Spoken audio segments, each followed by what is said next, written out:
আসসালামু আলাইকুম ভিউয়ার্স, আমরা এখন আছি রাজবাড়ী জেলা আলাদিপুর বাজারে। আর আপনারা দেখতে পাচ্ছেন যে আমাদের পিছনে একটি রয়েছে ওভারব্রিজ। আর এই সড়কটি হচ্ছে রাজবাড়ীর বিভাগীয় সড়ক। আর এখান থেকে অনেক গাড়ি যাতায়াত করে প্রতিনিয়ত। আর এখান থেকে রাজবাড়ী জেলা খুবই কাছে। আর আমরা এখন রাজবাড়ী যাব না, আমরা যাবো একটু মাজার দেখতে। আর মাজারটি হচ্ছে আমাদের সামনে। মাজারে যাওয়ার আগে আমরা এক কাজ করবো, ওভারব্রিজে যাবো। আর আমরা ওভারব্রিজে চলে আসলাম। আর এখান থেকে নিচের যে ভিউটা, অর্থাৎ বাজারটা দেখতে খুবই অসাধারণ। আর এর ভিউটা খুব সুন্দর লাগতেছে। আর এখান থেকে বাজারের ভিউটা খুবই অসাধারণ, বলতে গেলে চমৎকার। আর এখন আমরা চলে যাবো মাজারের দিকে। মাজারটি কোথায় সেখানে আমরা চলে যাব।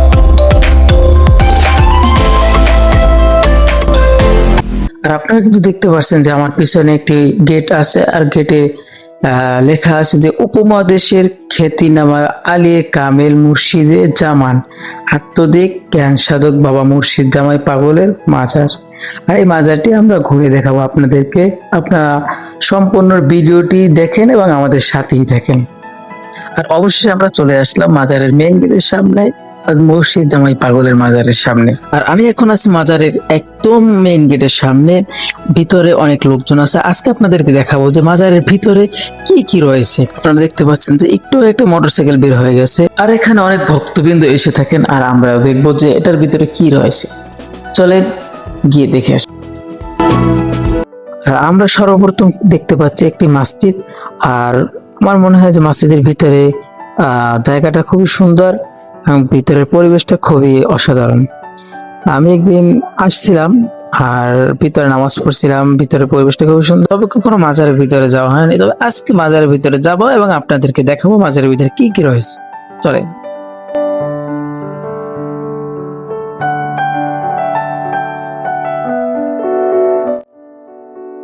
পাশে একটি ঈদগাহ আছে, অর্থাৎ এই সাইডটা হচ্ছে মসজিদ এবং মাঝখানে রয়েছে ঈদগাহ।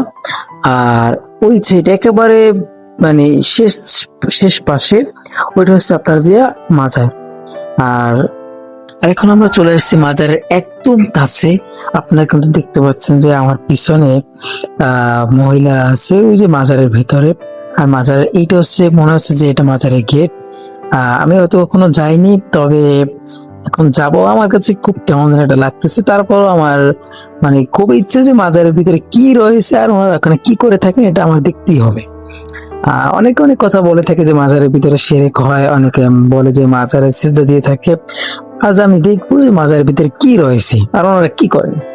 আমরা কিন্তু মাজারের ভিতরে যেতে আসি আর আমাদের সাথেই থাকুন। দেখুন যে মাজারের ভিতরে কি রয়েছে।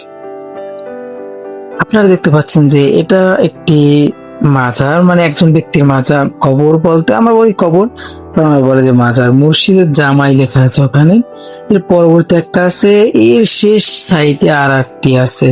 অর্থাৎ এখানে তিনটি। আর প্রত্যেকটা ইয়াতে দেখেন আপনার লেখা আছে। তো দেখা যায় এখানে লেখা আছে বাবা মুর্শিদ জামাই পাগলে মাজার শরীফ লেখা আছে। তো ওনারা এরকম তিনটি যার যার ব্যক্তিগত যে এইগুলা প্রত্যেকটা ওনারা হয়তো ভিন্ন ভিন্ন করে ওনারা ইয়ে করে রাখছেন। আর খুবই অবাক করা কাণ্ড যে দেখেন এই যে লাস্টে যে এটা যে কি লিখছে দেখেন। আপনারা একটু খেয়াল করলে দেখতে পারবেন যে এখানে লিখছে যে আপনার বাবা নূরে পাকের শাবক্ত মা গৌরী পাগলির মাজার শরীফ বাৎসরিক উরুস পাক 15 বৈশাখ। 15 বৈশাখ মনে হয় যে এখানে আপনার উরুস হয়ে থাকে এই মা গৌরী নাকি নামে, ঠিক আছে। আর আমরা এখন চলে যাবো মাজারের পিছনে। আর এটি হচ্ছে মাজারের গোসলখানা। গোসলখানার পাশে রয়েছে একটি উজুখানা। আর তার পাশে রয়েছে একটি কূপের মতো। আর এখানে কি রয়েছে সেটাই আজকে আপনাদেরকে আমি দেখাবো। আর এটাকে কি বলে আমার হয়তো জানা নেই। আর আপনারা জেনে থাকেন অবশ্যই কমেন্টে লিখে যাবেন। আর মাজারের পিছনে এই যে খোলা জায়গাটা, এই খোলা জায়গাটার পাশেই রয়েছে তিনটা ঘর। একটা ঘর হচ্ছে যে আপনার রান্না করার জন্য, আরেকটা ঘর হচ্ছে ভক্তবৃন্দ যারা আসে তারা এখানে আড্ডা দিয়ে থাকেন। আপনারা দেখতে পাচ্ছেন যে ওই যে লোকগুলো আছে ওনারা কিন্তু এখানে কি করে থাকেন আমার তেমনটা মনে হচ্ছে না, ভালো কিছু করে থাকেন।